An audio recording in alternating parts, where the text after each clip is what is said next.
This channel does not promote any violent, harmful, or illegal activities. All content provided by this channel is meant for an educational purpose only.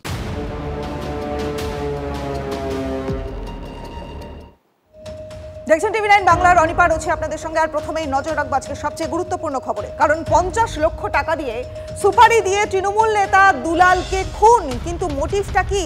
এত টাকা দিয়ে দুলালকে খুন করবার কারণটাই বা কি? কথা বলবো আমাদের সহকর্মী সুব্রত সেই মুহূর্তে রয়েছেন আমাদের সঙ্গে, জানবো সুব্রত। দেখো, রাজনৈতিক নেতা তো বটেই, এমনকি মালদা শহরের বহু মানুষই কিন্তু একটি বা দুটি নাম হাওয়ায় তুলে দিচ্ছে এবং বারবার এই মানে কান পাতলেই এটা শোনা যাচ্ছে ওই একটি বা দুটি নাম তৃণমূলের নেতা। এবং সবচেয়ে বড় বিষয় যে বাবলা বা নন্দু, তার মানে দুলাল সরকার বা নন্দু তিওয়ারির মধ্যে বিবাদ, যে এটা তো চিরন্তন ছিল, বিগত কিছু বছর ধরে এটা সবাই জানতো। তো বিষয়টা কি এতই সহজ? পুলিশ তাহলে প্রথম দিকেই কেন নন্দু তিওয়ারিকে তুলে নিয়ে গিয়ে জিজ্ঞাসাবাদ করেন? আর স্বপন শর্মাই বা কোথা থেকে চলে এলো? এই স্বপন শর্মার ক্যারেক্টারটাও যে বলা হচ্ছে পুলিশের তরফ থেকে খুব নামকরা দুষ্কৃতী, তার বিরুদ্ধে বহু খুনের অভিযোগ রয়েছে, কিন্তু সেগুলো এতটাই পুরনো যে বিগত বেশ কিছু বছর ধরে তাকে তার অ্যাক্টিভিটি নিয়ে কোনো রকম অপরাধমূলক এর সঙ্গে সে যুক্ত ছিল কিনা এ নিয়ে বড় প্রশ্ন রয়েছে। অন্ততপক্ষে সেরকমভাবে তাকে দেখা যায়নি গত বাম আমলে বা 90-এর দশকের 9-এর দশকে যখন দেখা যেত তাকে সেভাবে দেখা যায়নি। আর বাবলা বা নন্দুর বিবাদ সেটাও খুব প্রকাশ্যে। তো সেক্ষেত্রে নন্দু তিওয়ারি যদি গ্রেপ্তার হয়, নন্দু তিওয়ারি যদি মূল ষড়যন্ত্রকারী হয়, তো তাহলে প্রথমেই কেন পুলিশ তাকে ধরল না? ঠিক তখনই কিন্তু পুলিশ আরও বেশি করে নন্দু তিওয়ারিকে তুলে নিয়ে এলো। তুমি মনে করে দেখো, ঠিক যেদিনকে আমরাই খবর করি যে ইংরেজবাজারের চেয়ারম্যান হতে চেয়েছিলেন দুলাল সরকার এবং এটা দাবি করেছিলেন স্বয়ং তার স্ত্রী চৈতালি সরকার, সেই খবর সম্প্রচারিত হওয়ার পরেই সমস্ত নজর কিন্তু নন্দু তিওয়ারির ওপর এসে পড়ে যায়। কিন্তু যেটা খুবই উল্লেখযোগ্য বিষয়, নন্দু তিওয়ারি পুলিশের কাস্টাডিতে নিয়ে যাওয়ার সময় তিনি বলছেন যে দুলাল বা বাবলা শেষ, নন্দু হাফ শেষ, আর এর পেছনে রয়েছে বড় মাথা, বড় চক্রী। একেবারে সুব্রত, তুমি আমাদের সঙ্গে থাকো। এই প্রসঙ্গে নরেন্দ্রনাথ তিওয়ারি গ্রেফতারির সময় তিনি ঠিক কি বলেছিলেন আরো একবার শুনে নেব।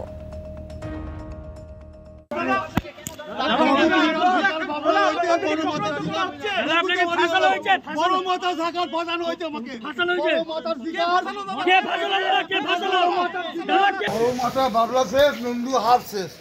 বড় মাথাটা কার নাম বলছে? বড় মাথাটা কে? মালদার বুকেছে। ইয়েস।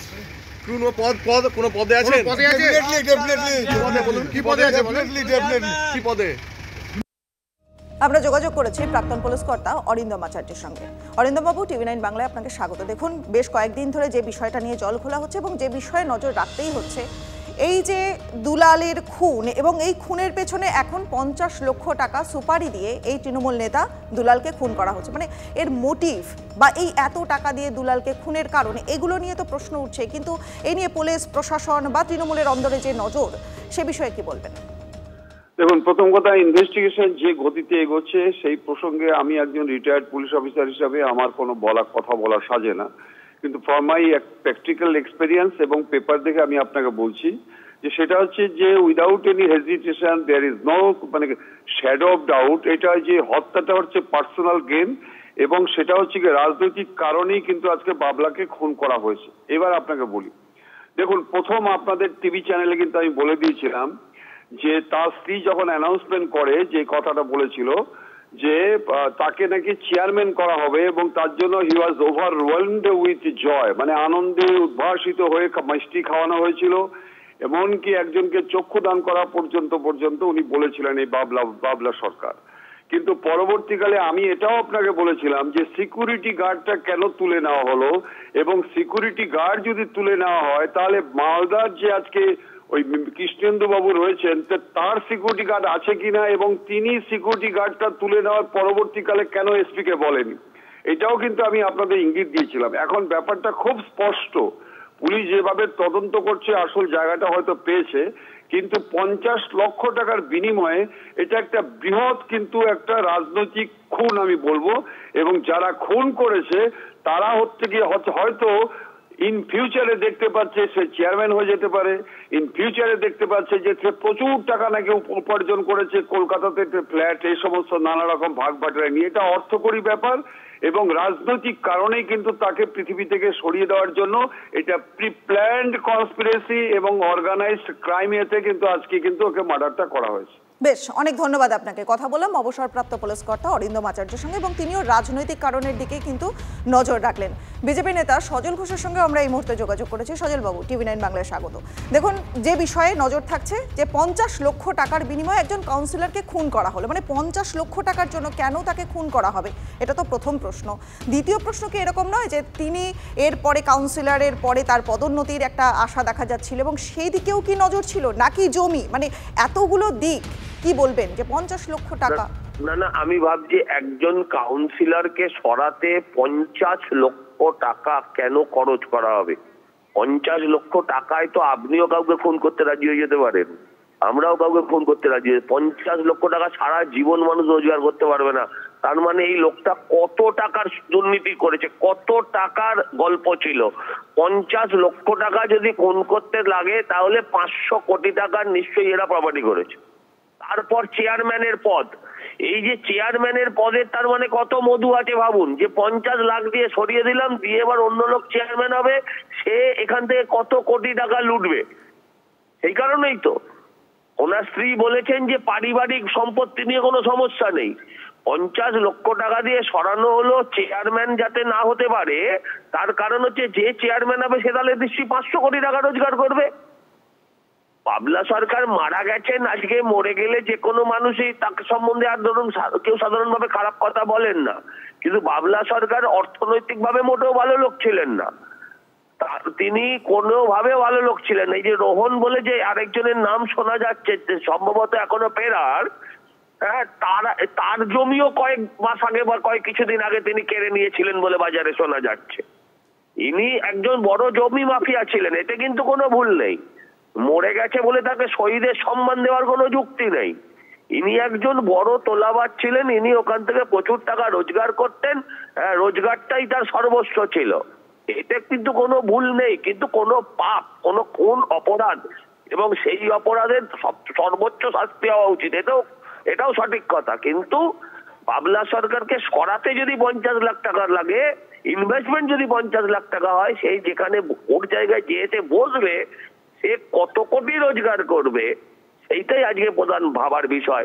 তৃণমূল যে একটা কোম্পানি, তৃণমূল যে কোনো রাজনৈতিক দল নয়, এটা বারবার প্রমাণিত। আবারও বলছি, কোনো রাজনৈতিক কারণে খুন হয়নি। একটু আগে অরিন্দম দা বলছিলেন, আমি শুনছিলাম যে রাজনৈতিক কারণে খুন না, রাজনৈতিক জমিটা লাগে হচ্ছে ওদের টাকা কামানোর জন্য। রাজনৈতিক জমিটাকে ব্যবহার করা হয়, পতাকাটাকে বিক্রি করা হয়। একেবারেই বুঝতে পারছি, আপনার কথা একেবারেই পরিষ্কার। কথা বললাম বিজেপি নেতা সজল ঘোষের সঙ্গে।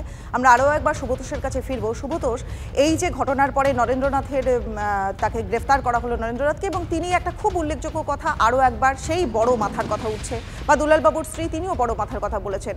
ঠিক কোন বড় মাথার কথা এখানে উঠছে? মালদার রাজনীতি জুড়ে ঠিক কি ইঙ্গিত উঠে আসছে?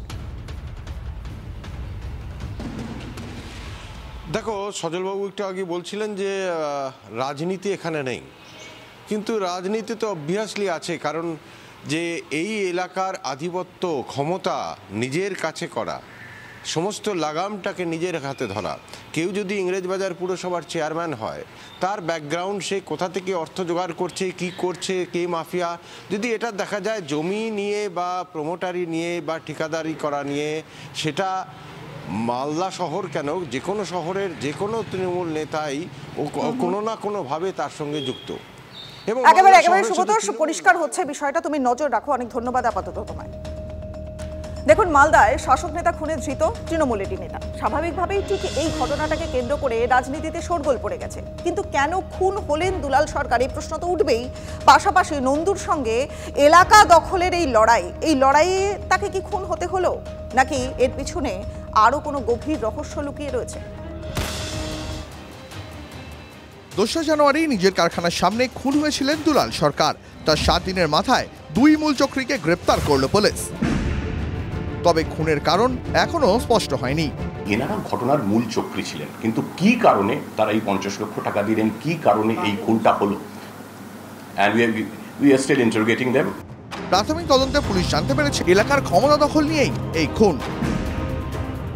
দুলাল সরকার তার ছোটবেলার বন্ধু, এমনটাই দাবি করেন নরেন্দ্রনাথ।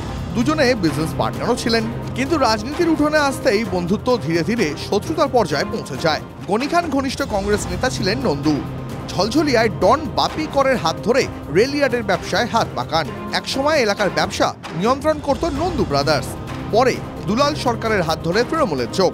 ইংরেজ বাজারের 22 নম্বর ওয়ার্ডের কাউন্সিলর হন। তখন থেকেই এলাকার নিয়ন্ত্রণ নিয়ে দুলালের সঙ্গে বিরোধ। 2022-এ পুর নির্বাচনে নন্দুকে সরিয়ে টিকিট পান দুলাল। নরেন্দ্রকে 21 নম্বর ওয়ার্ডের টিকিট দিলে তিনি হেরে যান। দুলালের বিরুদ্ধে অন্তর্ঘাতের অভিযোগ তোলেন নন্দু গোষ্ঠী। নন্দু এবং তার ভাইকে মারধর করা হয়েছিল বলে দুলাল গোষ্ঠীর বিরুদ্ধে অভিযোগ ওঠে। শুধু এই রাজনৈতিক বিবাদ নয়, সেখানে রয়েছে টাকার খেলা। সেই এলাকা মূলত সোনার খনি হয়ে উঠছিল। বিশেষ করে সেখানকার জমির দাম হু হু করে বেড়ে যাওয়া, নতুন নতুন মার্কেট কমপ্লেক্স তৈরি হয়ে যাওয়া, এই সমস্ত বিষয়কে কেন্দ্র করে সেখানে নজর পড়েছিল অনেকেরই। কিন্তু শুধু এলাকার নিয়ন্ত্রণ পেতেই কি দুলালকে খুন করা হলো, নাকি পুরো চেয়ারম্যানের দৌড়ে তার নাম থাকাটাও কাল হলো? এখানেই ঘুরে ফিরে আসছে বড় মাথার প্রসঙ্গ। বড় মাথাটা কার নাম বলছে? বড় মাথাটা কে? মালদার বুকেছে? ইয়েস। কোন পদে আছে? শাসক নেতা খুনে নাম জড়াচ্ছে শাসক দলেরই, এমন হট টপিক বিরোধীরা ছাড়ে কিভাবে? দিন থেকে বলছে বড় মাথা আছে, বড় মাথা আছে, তার স্ত্রী বলছে, এবং তার স্ত্রীকে ম্যানেজ করার জন্য মেয়র চলে যাচ্ছে, মন্ত্রী চলে যাচ্ছে দিদির ইশারায়। দিদি কি ধামাচাপা দিতে চেষ্টা করেছিলেন এটাও কিন্তু আমাদের জানা দরকার। একটা দলের সহসভাপতি খুন হচ্ছে, সভাপতি গ্রেপ্তার হচ্ছে, তারপরও এই দলটার একদিন ছেড়ে দিন একটা মুহূর্ত অধিকার রয়েছে আর ক্ষমতায় থাকা। এগুলো আমরা সিপিএম এর সময়ও দেখেছি। কেন একটা ঘটনাই বা ঘটবে কেন? মুখ্যমন্ত্রী যথেষ্ট বিরক্ত, উদ্বিগ্ন, পুলিশকে কড়া বার্তা দিয়েছেন। আতঙ্কজনক এবং খুব অ্যালার্মিং। মমতা ব্যানার্জি তো নিরাপত্তা দিতে পারছেন না, তিনি এসপিকে স্কেপগোট করেছেন। এসপি করবে কি? যদি নন্দু তেওয়ারি দুলাল সরকারকে মেরে থাকে, তাহলে নন্দু তেওয়ারিকে যদি আগে ধরতো তাহলে তো এসপি চাকরি যেত। রাজনৈতিক প্রতিদ্বন্দ্বী হয়তো আজ থাকতেও পারে, নাও থাকতে পারে, আমি জানি না, কারণ মালদার ইন্টারনাল পলিটিক্স তো আমি জানি না। কিন্তু তার সাথে খুনের কোনো সম্পর্ক, খুন যদি কেউ করে থাকে সেটা সব থেকে বড় অন্যায় করেছে। প্রশ্ন এখন একটাই, দুলাল খুনের মোটিভ এবং বড় মাথা রহস্য কি কোনোদিনও প্রকাশ্যে আসবে? মালদা থেকে সুব্রত ভট্টাচার্য রিপোর্ট, TV9 বাংলা।